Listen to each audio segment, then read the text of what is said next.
Why are you not making video on corruption of Zardari and Nawaz Sharif?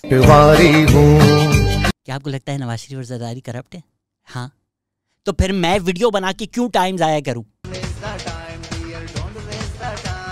आप सड़क पे किसी से भी पूछेंगे ना, वो बोलेंगे हाँ बिल्कुल हमें पता है करप्ट है, हमें यकीन है करप्ट है। तो मुझे कोई शौक नहीं नाना पाटेकर बनने का कि मैं भी बस लाइन में लग जाऊँ, हाँ हाँ चोर है चोर है। इस पॉडकास्ट का हमेशा से आइडिया रहा है कि काउंटर नैरेटिव्स पेश किया जाए। इमरान खान के जो सपोर्टर्स हैं वो इस किस्म की सोच रखते हैं, जो कहते हैं कि यार हमारा लीडर बेवकूफ़ हो सकता है, अहमक हो सकता है, गलत पॉलिसीज़ हो सकती हैं उसकी, लेकिन करप्ट नहीं है। हमारा लड़का है, ये इम्पोर्टेंट है। तो ये जो एक फ़लसफ़ा है, ये जो पीटीआई ने एक बयानिया बनाया हुआ है जिससे मेरा बुनियादी इख्तलाफ है कि पाकिस्तान एक्चुअली प्रॉब्लम नहीं है, सिस्टम एक्चुअली प्रॉब्लम नहीं है, ये दो लोग हैं जरदारी और नवाज शरीफ, इनका पेट फाड़ के अरबों निकलेंगे तो फिर हम सब ठीक हो जाएंगे। This is my problem with the narrative, this is what the point of today's video is कि करप्शन पाकिस्तान में एंडेमिक है, सिस्टमैटिक है।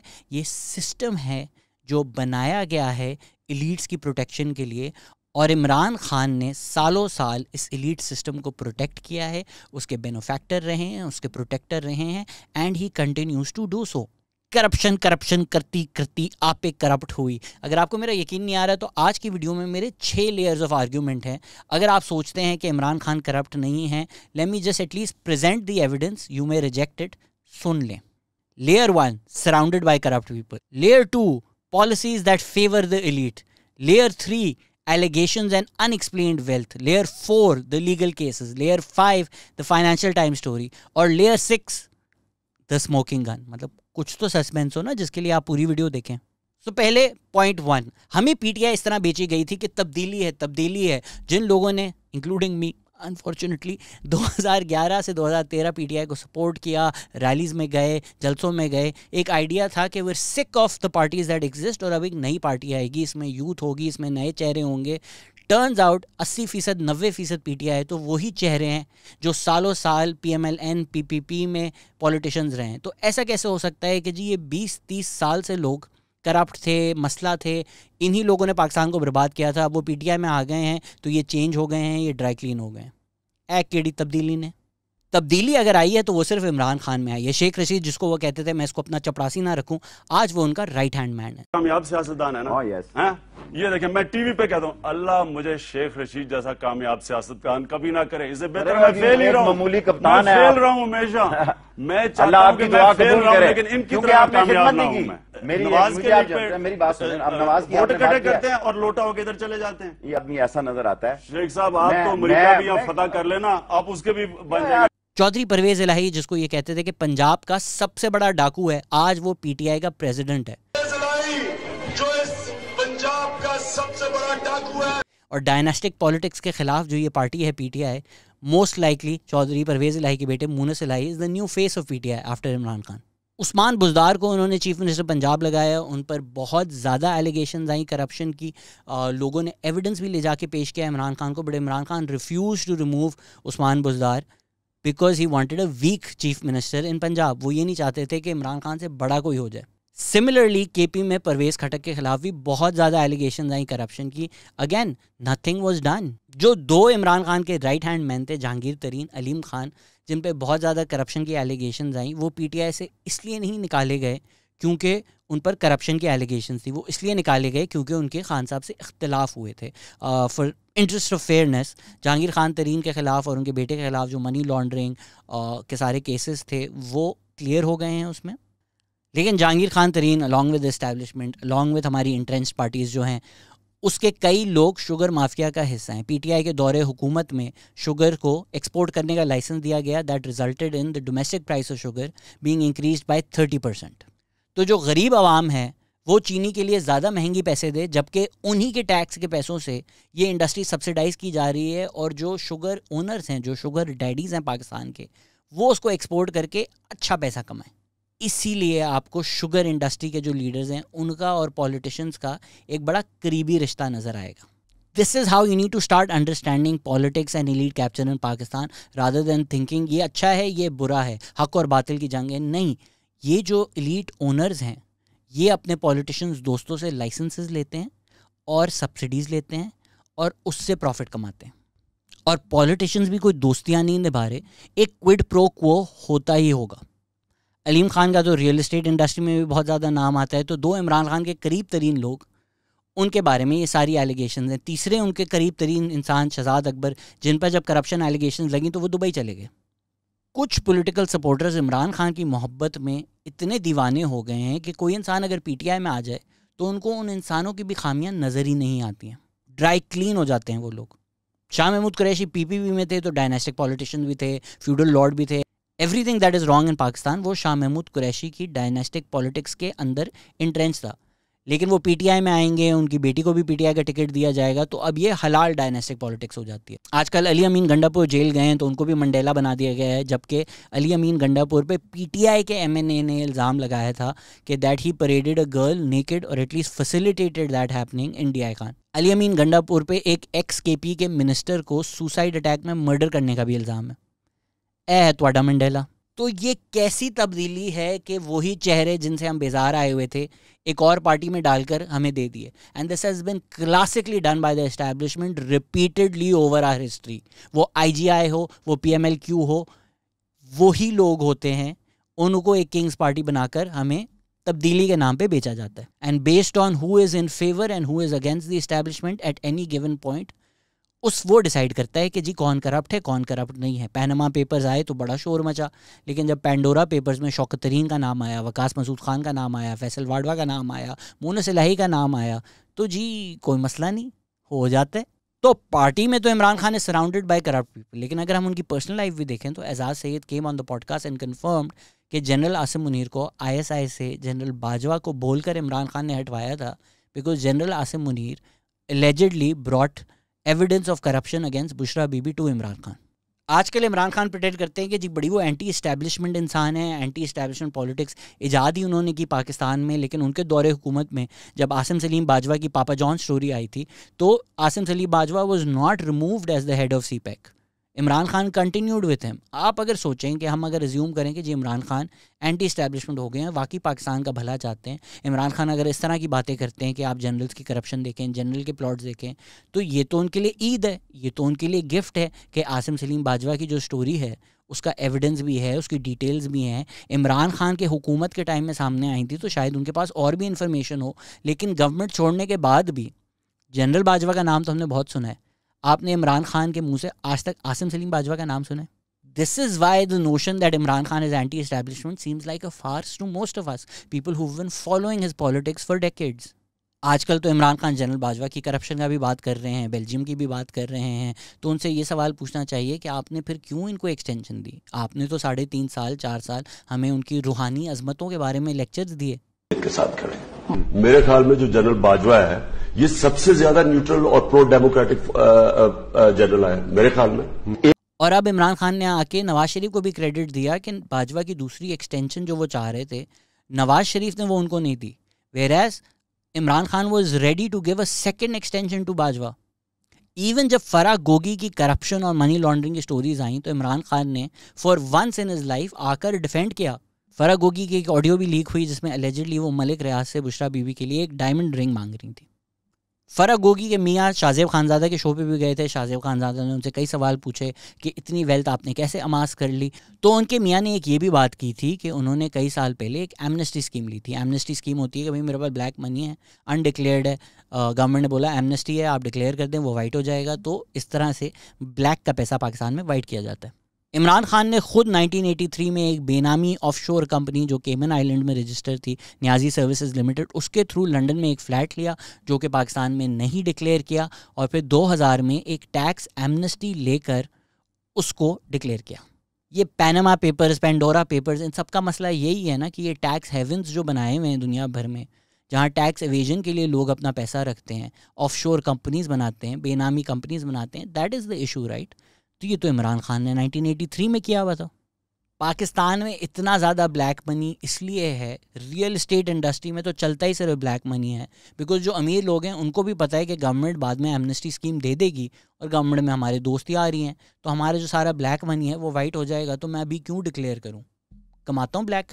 जो लोग ईमानदारी से इस मुल्क में टैक्स देते हैं वो तो बेवकूफ लोग निकले ना। आपने तो उनको ये पैगाम दिया कि तुम्हारे से ज्यादा बेवकूफ कोई है नहीं।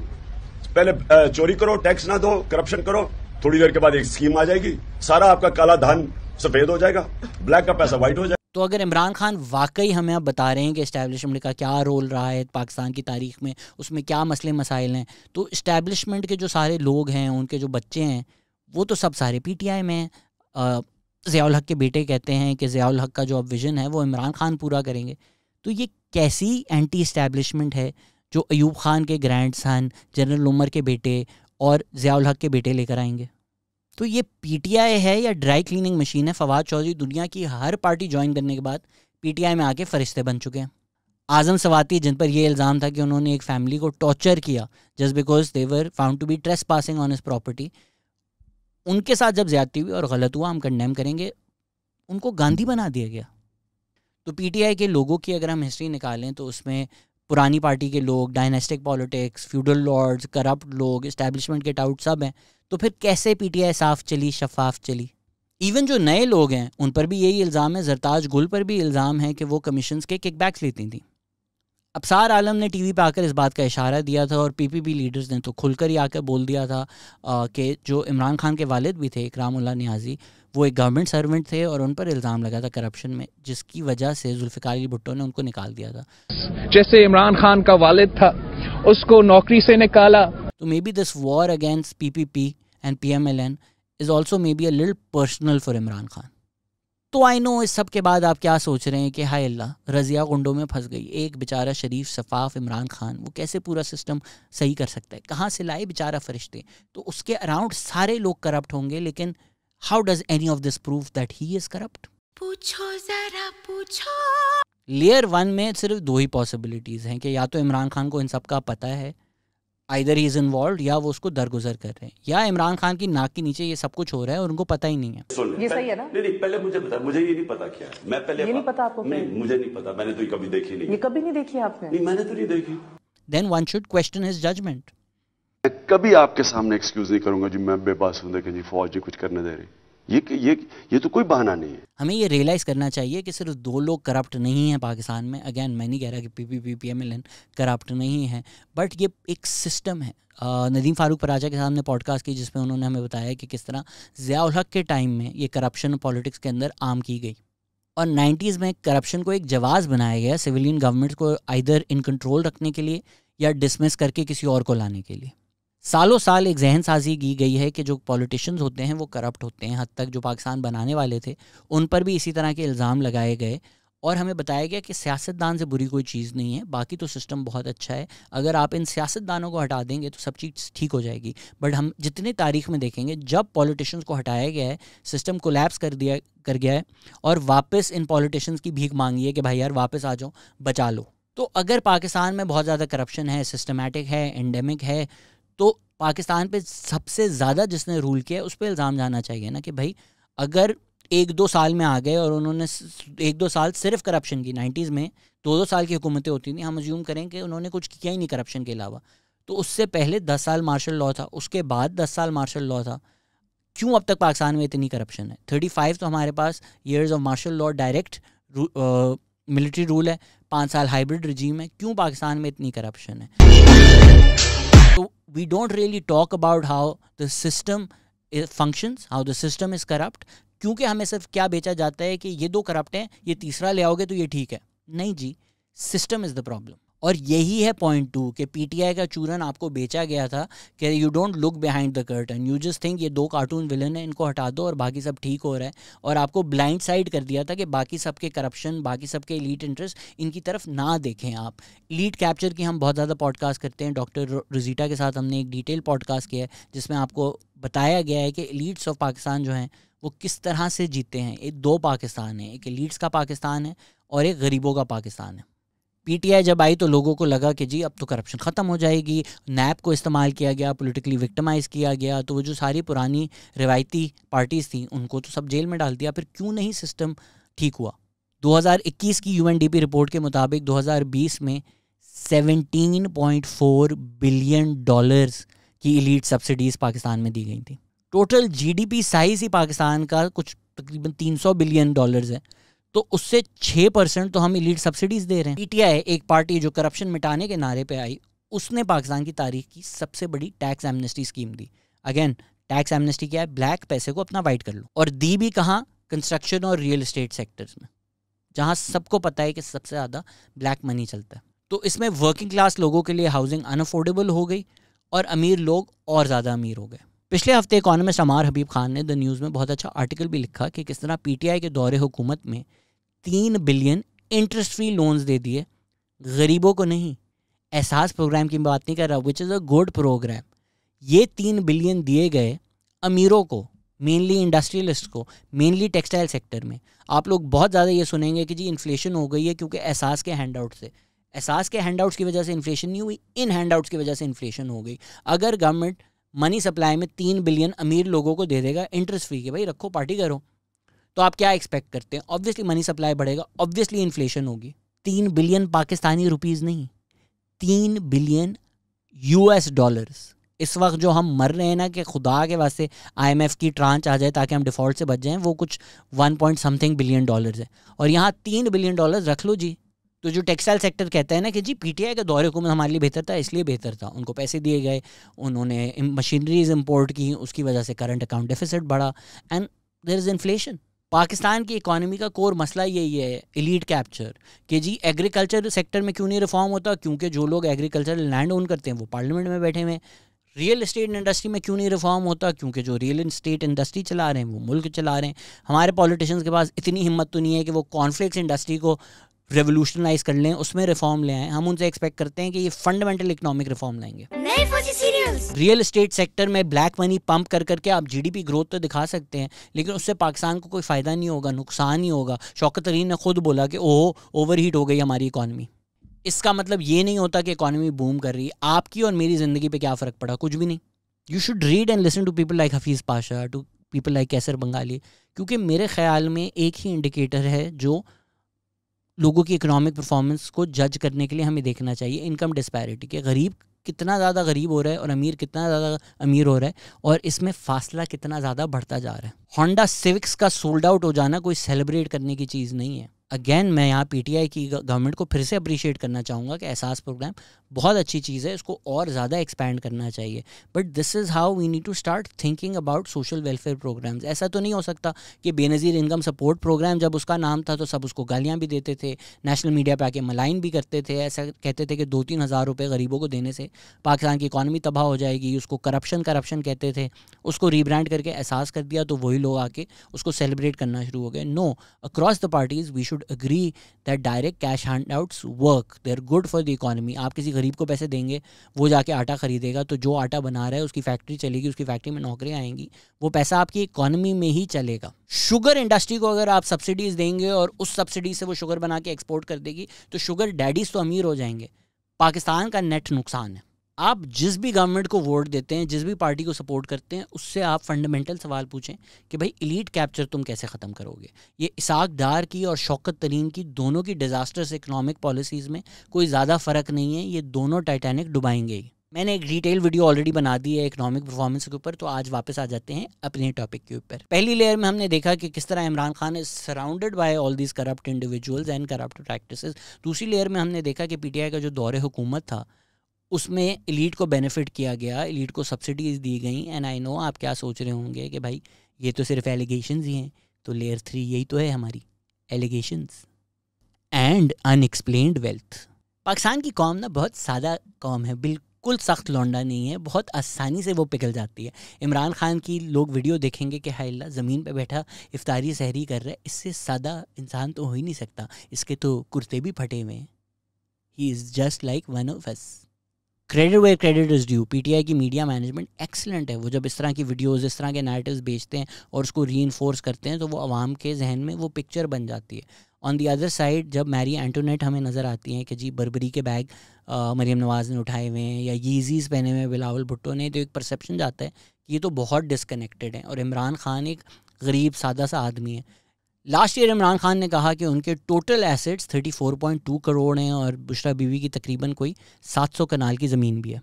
इमरान खान ने यह भी कहा कि उनके 3 बैंक अकाउंट्स हैं जिनमें तकरीबन 1 करोड़ हैं और एक फ़ॉरेन करेंसी अकाउंट है जिसमें तकरीबन 9.3 करोड़ हैं या डॉलर्स में $323,000 हैं उनके पास। तो 92 में खान साहब क्रिकेट खेलने से रिटायर हुए, उसके बाद थोड़ी क्रिकेट कमेंट्री की। इतना कोई उनका डिसर्नेबल सोर्स ऑफ इनकम या वेल्थ तो नहीं है कि उनके पास इतने ज़्यादा असासे हों। लेकिन बनीगाला में उनकी 300-350 कनाल की प्रॉपर्टी है, मिडल ऑफ लाहौर जमान पाक का घर है उनका एक और घर है इसके अलावा 228 कनाल की ज़मीन है बक्कर में। कॉन्स्टिट्यूशनल एवेन्यू इस्लामाबाद में उनका एक कमर्शियल प्लॉट है, और उस बिल्डिंग में उनका एक फ्लैट भी है। खान साहब के वालिद एक गवर्नमेंट सर्वेंट थे, ठीक है, उन्होंने क्रिकेट खेली, ठीक है, उन्होंने काउंटी क्रिकेट खेली, लेकिन इतना पैसा कैसे कमा लिया उन्होंने? शोएब अख्तर ने भी तो क्रिकेट खेली और उनके बाद खेली जब ज़्यादा पैसा था। वो बेचारा यूट्यूब पे अपने घर चला रहा है। उमर इकमल को तो टिकटॉक्स बनाने पड़ते हैं। जावेद मियाँदाद तक कुर्ते बेच रहे हैं। हद तक सलमान बट ने मैच फिक्सिंग, स्पॉट फिक्सिंग करके इतना पैसा नहीं कमाया, बेचारे को यूट्यूब से अपना घर चलाना पड़ रहा। गजब बेइज्जती है। ये इमरान खान की वेल्थ है, ये इमरान खान के असासे हैं। और 1981 से 2017 तक 27 साल में उन्होंने सिर्फ 47 लाख टैक्स दिया था, जो कि एवरेज एक साल का 1.27 लाख टैक्स बनता है। 2017 में इमरान खान ने 1,03,763 रुपीज़ टैक्स दिया। तो अगर हम कहें इमरान खान ने 2017 में अपनी इनकम का 10% टैक्स दे दिया था, सपोजिटली अज्यूम करें अगर हम, तो उनकी अर्निंग्स क्या बनती हैं? 10,30,000 रुपये 2017 में। ये तो महीने के 85,000 रुपीज़ हैं। तो कैसे वो ये लाइफस्टाइल अफोर्ड कर रहे हैं भाई? और हम देखते हैं कि गवर्नमेंट में आते ही 2019 में उन्होंने 10 लाख रुपए टैक्स दिया, 10x इंक्रीज। और अभी तो ये सिर्फ डिक्लेयर्ड एसेट्स हैं, और इनमें जो उनकी सोर्स ऑफ इनकम डिक्लेयर्ड है वो है कि जो कॉन्स्टिट्यूशनल एवेन्यू वाला फ्लैट है उसका महीने का 14 लाख रुपए रेंट आता है। तो जब कोई डिक्लेयर्ड सोर्स ऑफ इनकम नहीं है जो हम डॉक्यूमेंट्स में देखें हैं और लाइफस्टाइल जस्टिफाई कर सकें, तो फिर हमें एलिगेशंस की तरफ जाना पड़ता है। रेहाम खान ने किताब में भी लिखा है कि कई ATMs थे जो घर चला रहे थे, राशन भी कहीं और से आता था। PTI के शुरू के लीडर्स में से रिटायर्ड सुप्रीम कोर्ट जज जो वजीउद्दीन अहमद है, उन्होंने कहा कि जहांगीर तरीन 50 लाख रुपए तकरीबन महीना देते थे बनीगाला के एक्सपेंसेस के लिए। PTI के जो इंफॉर्मेशन एक्स सेक्रेटरी थे, उन्होंने भी कहा कि जहांगीर तरीन घर बनीगाला चला रहे थे। For interest of fairness and to set the record straight, Jahangir Khan Tareen ने despite not being a part of PTI and having a falling out with Imran Khan, उन्होंने ये बात कैटेगोरिकली डिनाई की है कि वो बनीगाला के कोई एक्सपेंसेस देते थे। हमारा यही मसला नहीं है पॉलिटिशियंस और ब्यूरोक्रेट से कि जब हम उनका लाइफस्टाइल देखते हैं, जब उनकी वेल्थ देखते हैं और हमें कोई एक कनेक्शन नहीं नज़र आता कि भाई क्या इनकम है, क्या आप कमाल कर रहे हैं जिसकी वजह से माशाल्लाह इतना पैसा आपके पास आ रहा है, इतनी बरकत है आपके पास, तो हमें भी बता दें वो। This is how you need to understand that people in power do corruption. ये जो एक नोशन है ना कि थैले में पैसे डाल के वो भाग जाते हैं, ऐसा नहीं होता। नवाज शरीफ, शहबाज शरीफ पे भी ये इल्ज़ाम लगा था कि इत्तेफाक फाउंड्री के जो लोन्स थे वो उन्होंने राइट ऑफ करवाए हैं। शहबाज शरीफ, नवाज शरीफ है बोथ डिनाइड दिस, और उन्होंने कहा कि मुशर्रफ ने उनको पोलिटिकली विक्टिमाइज़ करने के लिए ये बात कही और ये केस चलाया, which is very very possible. लेकिन अगर मैं ये बात मान भी लूँ कि जी लोन्स राइट ऑफ कोई नहीं करवाए, but again that is how power works कि जी आपके दोस्तों को लोन्स भी मिलते हैं, लाइसेंसेस भी मिलते हैं, इंडस्ट्री लगाने का भी आपको कहा जाता है, सब्सिडीज़ भी आपको कहा जाती है। तो ये जो एक पूरा नेक्सस है एलीट जिसने पाकिस्तान को और उसकी रिसोर्सेज को कैप्चर किया हुआ है, politicians are a part of that, bureaucrats are a part of that. ज़रूरी नहीं है कि करप्शन बस इतनी ब्लेटेंट हो कि जी थैलियों में पैसे भर के आपके दरवाजे पे दे दें कि भाई मुझे कॉन्ट्रैक्ट दे दो। No, a lot of times it's quid pro quo. अगर हम सिर्फ इसमें फंसे रहें कि क्या लीगल है क्या इलीगल है, तो क्या इमरान खान की ओनरशिप ऑफ बनीगाला लीगल है? जी बिल्कुल लीगल है, लेकिन कैसे लीगल है? CDA ने जब सुप्रीम कोर्ट को बोला कि जी ये इलीगल कंस्ट्रक्शन हुई है बनीगाला की, इमरान खान की, तो उस वक्त सुप्रीम कोर्ट के चीफ जस्टिस थे साकिब निसार।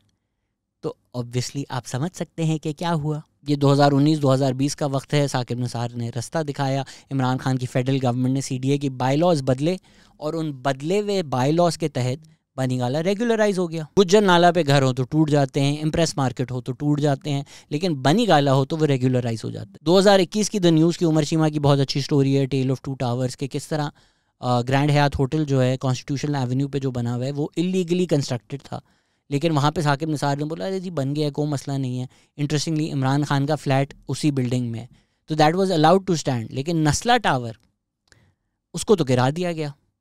तो आप और मैं अगर कहीं फ्लैट लें, उस बिल्डिंग को गिरा दिया जाता है कि जी इलीगल है, इवन दो सारी क्लियरेंसेस, सारी जो लीगल प्रोसेसेस हैं वो फॉलो हुए थे, लेकिन जी सुप्रीम कोर्ट कहता है कि जो देने वाले लाइसेंस हैं ये भी करप्ट हैं, तो जी बिल्डिंग गिरा दो। लेकिन जब इनकी खुद के फ्लैट्स किसी बिल्डिंग में होते हैं तो वो तो बिल्डिंग बन गई है ना यार, उसको थोड़ी गिरा सकते। तो पाकिस्तान में एलीट्स के लिए एक कानून है, बाकी सब के लिए दूसरा कानून है।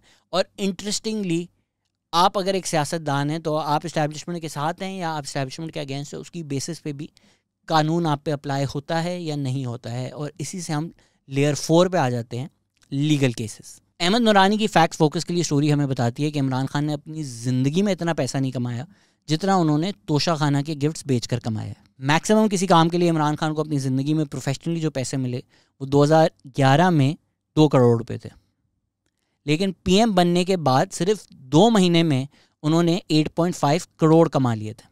2021 में जो इमरान खान ने अपने टोटल एसेट्स डिक्लेयर किए वो 14.1 करोड़ थे, लेकिन तोशा खाना से जो गिफ्ट्स उन्होंने रिटेन किए उनकी ऑफिशियल असेस्ड वैल्यू ही सिर्फ 14.2 करोड़ थी। रियलाइज़ करें कि ये ऑफिशियल असेस्ड वैल्यू है तो उनकी रियल वैल्यू तो कई गुना उससे ज़्यादा होगी। ये वही इमरान खान है जो कहते थे आप लोगों के लिए मैं प्राइम मिनिस्टर बन रहा हूँ, मुझे क्या ज़रूरत है प्राइम मिनिस्टर बनने की, आपके लिए कुर्बानी दे रहा हूँ। तो हमारे लिए अगर कुर्बानी दे रहे थे तो हमारे मुल्क के तोशा खाना से आपने अपनी ज़िंदगी में जितने पैसे कमाए हैं उससे ज़्यादा पैसे आपने पर्सनली क्यों कमा लिए। इवन अगर हम कहते हैं आपका हक था as prime minister, is this ethical? हमने आपको प्राइम मिनिस्टर बनाया, तब्दीली के लिए आप घड़ियाँ बेच के पैसे कमा रहे हैं। हम तोशा खाना के पूरे पूरी वीडियो कर चुके हैं और अगर आप सारी डिटेल देखें तो सब ने यही किया। यूसुफ रज़ा गिलानी ने ये किया, ज़रदारी ने किया, मुशर्रफ ने ये किया, शौकत अजीज़ ने ये किया, नवाज शरीफ ने ये किया। इनफैक्ट नवाज शरीफ और ज़रदारी तो गाड़ियाँ भी रिटेन कर ली थी जो नहीं कर सकते थे। तो ये ऐसे समाम में सब नंगे हैं। हम लीगल केसेस के ऊपर भी एक वीडियो कर चुके हैं, लेकिन मोटा मोटा तोशा खाना का ये मसला नहीं था कि इमरान खान ने घड़ी बेच दी। मसला ये है कि जो उन्होंने वो घड़ी बेची और उसके प्रॉफिट्स कमाए वो डिक्लेयर नहीं किए। इस पे ये भी एलिगेशन है कि उन्होंने जो रसीद बनाई वो दुकान एग्जिस्ट ही नहीं करती, बंद हो गई, वो एक जाली रसीद थी और एक्चुअली तो उन्होंने यूएई जाकर उस रसीद वाले वैल्यू से कई गुना ज़्यादा वैल्यू पे वो घड़ी बेची। उमर फारूक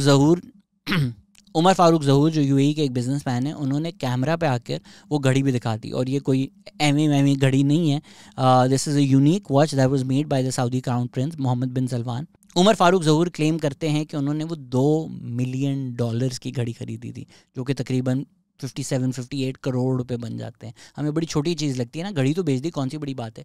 $2 मिलियन।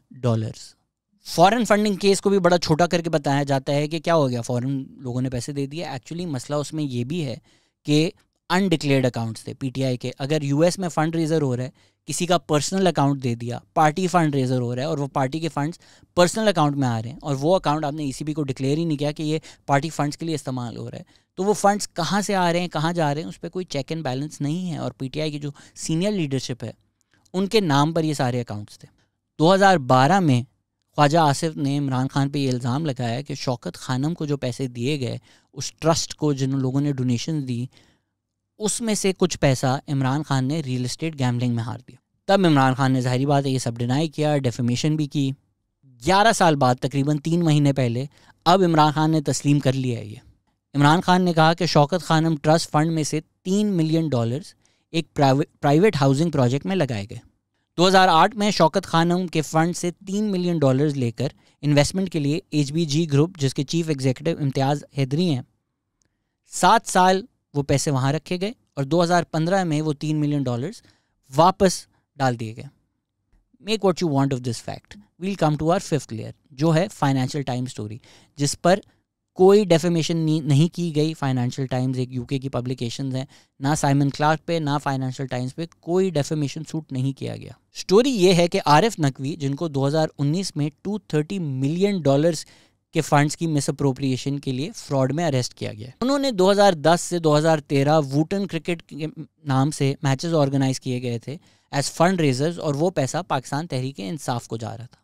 इंटरेस्टिंगली उस मैच में क्रिकेट टीम्स के नाम थे फैसलाबाद फदर मकर्स और पेशावर परवर्ड्स। ये बात बिल्कुल क्लैरिफाई नहीं हुई कि इमरान खान किसके कैप्टन थे, फैसलाबाद फदर मकर्स के या पेशावर परवर्ड्स के। 2013 में बिल्कुल इलेक्शन से पहले 2-3 महीने पहले मिलियंस ऑफ डॉलर्स पीटीआई के अकाउंट में आए। We need to start seeing things for how they are and how they seem as opposed to deciding how we feel about a story based on who is involve. क्योंकि अगर हम आरिफ नकवी को देखें तो Abraj group की सबसे बड़ी इन्वेस्टमेंट के इलेक्ट्रिक में थी। 2016 में आरिफ नकवी ने ही डील करके के इलेक्ट्रिक का कंट्रोल शंघाई इलेक्ट्रिक को बेचा $1.77 बिलियन का। 2016 में ही पब्लिक प्रोसिक्यूटर्स फाउंड कि एक $20 मिलियन की पेमेंट थी जो allegedly was intended for Nawaz Sharif and Shahbaz Sharif. Obviously वो दोनों इसको डिनाई करते हैं। और 2013 में अबराज ग्रुप ने पीटीआई को $1.3 मिलियन दिए जो कि चार्ज कर दिया होल्डिंग कंपनी के इलेक्ट्रिक को। This is how the world works कि जो अमीर लोग होते हैं रिगार्डलेस वो उनका कोई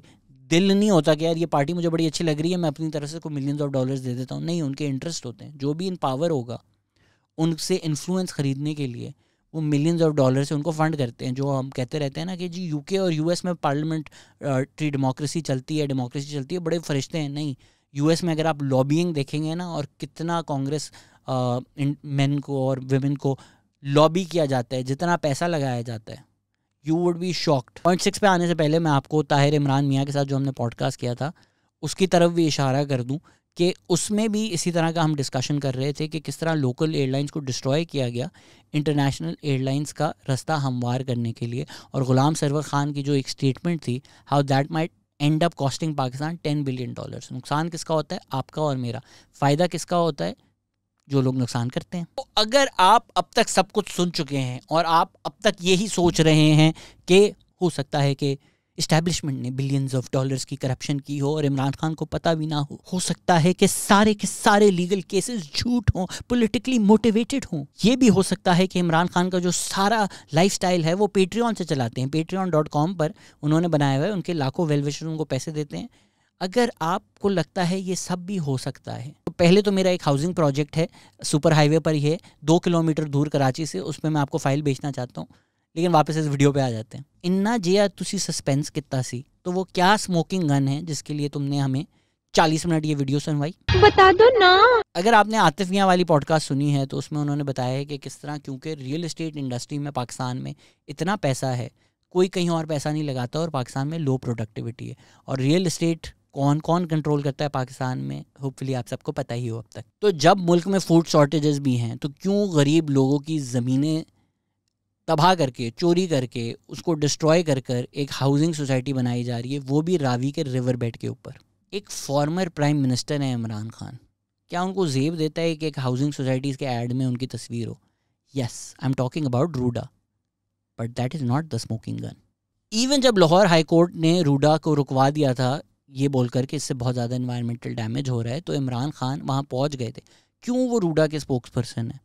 यस, सुप्रीम कोर्ट ने वापस रूडा बनने दिया, लेकिन हमें पूछना चाहिए ना कि भाई क्यों एग्रीकल्चरल लैंड डिस्ट्रॉय करके हाउसिंग सोसाइटी बन रही है? इवेंचुअली पूरा पाकिस्तान एक हाउसिंग सोसाइटी बन जाएगा। नहीं हो रहे ना आप कन्विंस? चलें बता ही देता हूँ आपको, स्मोकिंग गन। पर पहले आपको मैं एक अनरिलेटेड गुड न्यूज़ दे दूं कि यार हमें लगता है पाकिस्तान में सब बुरे लोग ही हैं, लेकिन अच्छे लोग भी होते हैं यार। जिस तरह मलिक रियाज ने इमरान खान को 500 कनाल ज़मीन डोनेट की है अल कादिर यूनिवर्सिटी बनाने के लिए। उस एग्रीमेंट में मलिक रियाज और बुशरा बीबी ने साइन किया। बुशरा बीबी, जुल्फी बुखारी, इमरान खान, ये सब ट्रस्टीज़ हैं अल कादिर यूनिवर्सिटी के। अल कादिर यूनिवर्सिटी जिसको मिलियंस की डोनेशन मिल रही है और उसमें स्टूडेंट्स हैं 37। 2020 से 2021 180 मिलियन रुपीस की उनको डोनेशन आई और उनके स्टूडेंट्स हैं 37। पर इस सब से क्या प्रूफ हो रहा है? कुछ भी नहीं। ये तो गुड न्यूज़ थी। बहुत अच्छे आदमी है मलिक रियाज। अगर आप फ़ोन कॉल्स भी सुने उनकी तो वो ज़रदारी से ये भी कह रहे हैं कि जी इमरान खान से आप कोशिश करें, एक चांस दे दें, दोस्ती कर लें। हमने ऑलरेडी एक फ़राह गोगी की भी एलिज्ड फ़ोन कॉल सुनी है जिसमें वो बात हो रही है एक डायमंड रिंग की। अब आई जाते हैं पॉइंट नंबर 6 पर। इमरान खान ने कहा कि पाकिस्तान का सबसे बड़ा मसला ये है कि लोग जो हैं वो पैसे कमाकर, ब्लैक मनी कमाकर, करप्शन के पैसे कमाकर पाकिस्तान से बाहर ले जाते हैं। वो पैसा हम वापस लेकर आएंगे। मुराद सईद ने तो शायद कह दिया कि गज़िलियन बिलियन डॉलर्स वो ही वापस ले आएंगे पहले दिन में। तो अगर ऐसा होता कि इमरान खान के दौरे हुकूमत में यूके गवर्नमेंट कहती कि भाई आपका चोरी का पैसा है, हमारे पास है, हम आपको वापस भेज रहे हैं, ये तो इमरान खान की पूरी थ्योरी प्रूफ कर देता है। इमरान खान जो इतने सालों से बातें कर रहे थे, ये तो उसका सीधा सीधा एविडेंस है। तो इमरान खान को तो ये चाहिए था कि वो गली गली में पोस्टर लगा दे कि ये देखो, ये देखो, ये देखो, यही तो मैं इतनी बातें कर रहा था। इंस्टेड इमरान खान ने क्या किया? इमरान खान ने ये पैसे मलिक रियाज को दे दिए। 2019 में यूके की नेशनल क्राइम एजेंसी ने मलिक रियाज के साथ 190 मिलियन पाउंड्स का एक सेटलमेंट किया फॉर द रिकॉर्ड एक सेटलमेंट वो होती है जब आप कोई ब्लेम ना एक्सेप्ट करें और आउट ऑफ कोर्ट सेटल कर लें कि यार ये मैं फ़ाइन दे दूंगा but I don't admit any guilt. साथ ही साथ 2019 में सुप्रीम कोर्ट ऑफ पाकिस्तान ने मलिक रियाज पर 460 बिलियन रुपीस का फ़ाइन लगाया क्योंकि उन्होंने illegally thousands of acres of land Malir district में ऑक्यूपाई किए थे। सिंस कुछ लोग मुझे जियाला बोलते हैं, हम ही वो पॉडकास्ट हैं जिन्होंने इस पर एक एपिसोड की है कि किस तरह पीपीपी और सिंध गवर्नमेंट ने मलिक रियाज से मिलकर गरीब लोगों के गांवों की ज़मीनें ली थी बहरिया टाउन बनाने के लिए। जो लोग हैं ना ये चोर हैं और गालियां देकर व्लॉग्स बनाते हैं, उनकी भी इतनी हिम्मत नहीं है कि वो इस तरह की स्टोरी कर सकें, क्योंकि उनको पता है कि हैशटैग जो भी लगा लें कि इमरान खान हमारी वाइट लाइन है, दिल से पूरा पाकिस्तान जानता है कि मलिक रियाज हम सब की रेड लाइन है। तो पीटीआई के नुमाइंदे शहजाद अकबर ने ब्रिटिश गवर्नमेंट के साथ ये डील निगोशिएट की। तो जो 190 मिलियन पाउंड पाकिस्तान को मिलने थे मलिक रियाज के फ़ाइन के, उसके दिसंबर 2019 में 140 million pounds directly supreme court of Pakistan के अकाउंट में आ गए और 50 मिलियन पाउंड्स अभी और भी आने थे। तो अगर एक फॉरेन गवर्नमेंट पाकिस्तान को हमारा लूटा हुआ वेल्थ वापस भेज रही है तो ये सुप्रीम कोर्ट के अकाउंट में क्यों जा रहे हैं? जी हाँ, पीटीआई की गवर्नमेंट ने बोला अरे ये मलिक रियाज ने फ़ाइन देना था ना पाकिस्तानी सुप्रीम कोर्ट को, ये वही हो गया। The fine Malik Riaz had to pay in the UK was matters completely unrelated to Bahria Town Karachi. UK की गवर्नमेंट ने पाकिस्तान की गवर्नमेंट को पैसा दिया और पीटीआई की हुकूमत जिनका पूरा नारा ही करप्शन था, उन्होंने वो पैसा मलिक रियाज को दे दिया कि बस ये आपका सुप्रीम कोर्ट का फ़ाइन हो गया। ये तो सवाल किसी ने पूछा भी नहीं कि भाई सुप्रीम कोर्ट क्यों फ़ाइन ले रही है। अगर जो गरीब लोग हैं उनकी ज़मीनें इलीगली ऑक्यूपाई की थी, सुप्रीम कोर्ट कह रही है कि की थी, तो आपके पास क्या हक है कि अच्छा ठीक है अब कर लिए, अब फ़ाइन दे दो हमें। पर ऐसी बातें तो हम कर ही नहीं सकते क्योंकि ये है पाकिस्तान, ये है हमारी एलीट, ये है हमारी इस्टेब्लिशमेंट। पीटीआई, पीएमएलएन, पीपीपी, यही होता है कि गरीब जो है उसकी ज़मीन चली जाती है, अमीर अमीर से अमीर होते जाते हैं और यही सिस्टम आपको तब्दीली और तहरीक इंसाफ नाम की लॉलीपॉप्स दे देती है और आपको लगता है कसम खुदा की इस दफ़ा वो बदल गया है। So welcome to Pakistan. These are the cold hard truths about our country that nobody else will tell you. And if you're wondering कि wait a minute, इस वक्त अगर 200 केसेस पाकिस्तान ने इमरान खान के ऊपर बना दिए हैं और इस्टेब्लिशमेंट इमरान खान -1 करके पीटीआई चलाना चाहती है, तो ये तो बिल्कुल क्लियर कट है, ये तो स्मोकिंग गन है। पीडीएम और इस्टेब्लिशमेंट क्यों नहीं इमरान खान पे केस कर रही? क्योंकि मैं आपको बता चुका हूँ कि उनकी भी रेड लाइन वही है। Malik Riaz might just be stronger than the establishment, then PTI, then PAPP, then PMLN. तो PPP, PMLN के अपने भी इंटरेस्ट है ना मलिक रियाज के साथ जो अलाइंड है। वो पागल थोड़ी हैं कि वो मलिक रियाज के पीछे जाएं। ये डॉन ही है जिसने हिम्मत करके इसको रिपोर्ट किया, वो इदारा जिसको मलाइन किया गया, बर्बाद किया गया। कई पीटीआई सपोर्टर्स हैं जो अब तक सोचते हैं अच्छा डॉन में आई है तो वो झूठ होगी, जबकि सबसे क्रेडिबल आपका न्यूज़पेपर डॉन है। Because honestly in Pakistan these are the stories that get you killed. These are the stories that actually matter. These are the conversations that we should be having. हमें divide क्या कर दिया है? नहीं, तू यूतिया है, तू पटवारी है, तू जियाल है, एक दूसरे को हम गालियाँ देते रहें, बुरा भला बोलते रहें और जो हमें पसंद है उसके सारे गुनाह माफ़ हों और दूसरे को हम गालियाँ देते रहें और हमें लगे कि बस ये रेवोल्यूशन आ जाएगा। This why I don't engage in this mudslinging. बड़ा आसान है मेरे लिए बोल दूँ कि भाई क्योंकि है तो सारा टब्बर चोर, बस मैं ये वीडियोस बनाता रहूँ, ये चोर है, वो चोर है, ये चोर है, वो चोर है। और इस तरह के जो मॉरल लेक्चर्स देते हैं, मतलब मोहित पीरज़ादा हैं, बड़ी इस तरह की बातें करते हैं, बड़े इंटेलेक्चुअल लगते हैं आप में से बड़े लोगों पे। उनको सर्च करें, खलीज टाइम्स की स्टोरी है कि he was arrested in the UAE for allegedly, उनके वालिद साहब जब आईसीयू में थे, आईसीयू में आपका अपना बाप है और मोहित पीरज़ादा डॉक्यूमेंट्स पे उनके अंगूठे लगा रहे थे। ये इन पर इल्ज़ाम था जिसकी वजह से उनको यूएई में अरेस्ट किया गया। आज वो हमें मोरालिटी के लेक्चर्स दे रहे होते थे। तो जो यूट्यूबर्स हैं और जो अपने लाइक्स और शेयर्स के लिए इस तरह की बातें करते हैं और आपको कभी सच नहीं बताते कि पाकिस्तान में क्या हो रहा है, क्यों हो रहा है, कौन लोग कर रहे हैं, बिकॉज इस वीडियो में जो हमने बातें की है ना उसमें थोड़ी मेहनत लगती है। It's very easy to be like ये चोर, ये बुरा, ये बुरा, ये बुरा, and go home and sleep peacefully at night. As far as I am concerned, Allah को पता कि अगर इस वीडियो के बाद में उठा लिया नहीं गया तो फिर हम मिलेंगे अगली वीडियो में, अगली पॉडकास्ट में। Till then thank you for listening and as always मैं बहुत लंबी वीडियोस इसलिए बनाता हूँ क्योंकि मुझसे नहीं है मेरे अंदर brevity, soul of the wit नहीं है, लेकिन जिसमें है वो है पाकिस्तान की सबसे बेहतरीन पॉलिटिकल साइंटिस्ट जो हमने आज तक प्रोड्यूस की है। उन्होंने पाकिस्तान की हकीकत समराइज़ कर दी है इन अल्फाजों में। So I will leave you with the words of aunty government. मिल के हमको पागल बना रहे हैं।